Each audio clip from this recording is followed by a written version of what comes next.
Handang harapin ng presidente ng Upfarm Limited Corporation ang reklamo ng mga nabiktima ng umano'y investment scam na kumalat sa Facebook.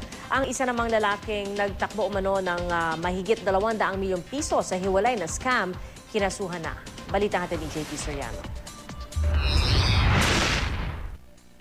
Sa binuong investment scam umano ni Manuel Amalillo, Coco Rasuman at Fatima at Vincel Pedernal, milyon-milyon kung di man bilyon-bilyong pisong pinaghirapang kitain ng mga kaawa-awang biktima ang naglahong parang bula. Pero talamak pa rin pala ang mga ganitong klase ng panloloko at para-paraan pa gaya sa Facebook account nitong Upfarm Limited Corporation. Ang bentahin nila, earn without recruiting and selling. Sa website makikita ang earning scheme ng mga investor. Halimbawa, maglaga ka lang ng mahigit 4,000 pesos na kapital sa iba't ibang produkto. 900 pesos ang kikitain mo.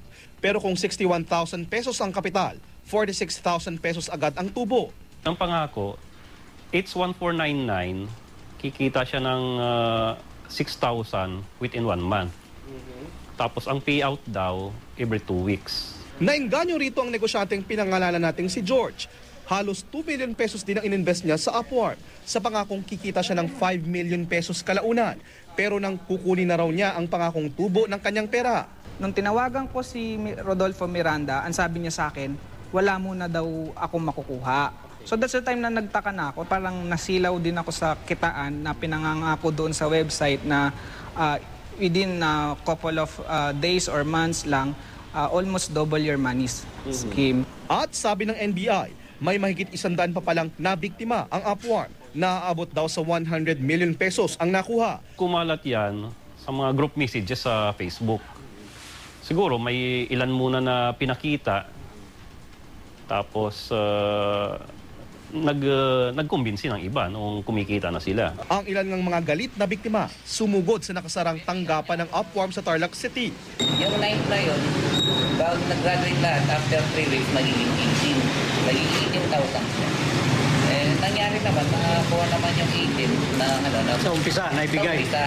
Tapos siyempre, maganda yung naingaan yung kaming dinagdagan namin. Wala ring lisensya sa Securities and Exchange Commission ng Upfarm. Pero ayon sa NBI, tuloy pa rin daw ang operasyon ng Upfarm. Binago lang daw ang itsura at pangalan sa website. Inireklamo na ng syndicated estafa sa DOJ ang 5 opisyal ng kumpanya. Sabi sa GMA News ng presidente ng Upfarm na si Rodolfo Miranda, handa raw siyang harapin ang issue. Hawak naman ngayon ng Makati Police ang 23 years old na si Peter James Abarico. May modus din daw siyang kapareho ng sa Aman Futures. Mag-invest lang daw sa kanya, tutubo na ang pera. May kotse pang kasama. Mahigit 70 raw ang nagreklamo laban kay Abarico na nasa 200 million pesos daw ang halagang itinakbo. Within 5 days, meron kang interest na ganito dun sa pera mo, may freebie pa. Kabilang sa mga biktima, mga pulis. Gaya ng asawa ng itago natin sa pangalang Liza. Niloan pa raw ng mister niyang pulis ang inilagak nilang 400,000 pesos. Nagtiwala kami kasi pulis din yung nag-recruit sa amin. Nangumbinsi din ako ng iba, kaya ako ang hinahabol noon. So, syempre sila, natulog yung pera nila ng almost 2 months na. 1-star general with the several full colonels and superintendents. So kaming mga halimbawa, kung ako ay non-officer, para bang kampante akong mag-invest. Tumangging magbigay ng pahayag si Abarico, gayon din ang kanyang abogado.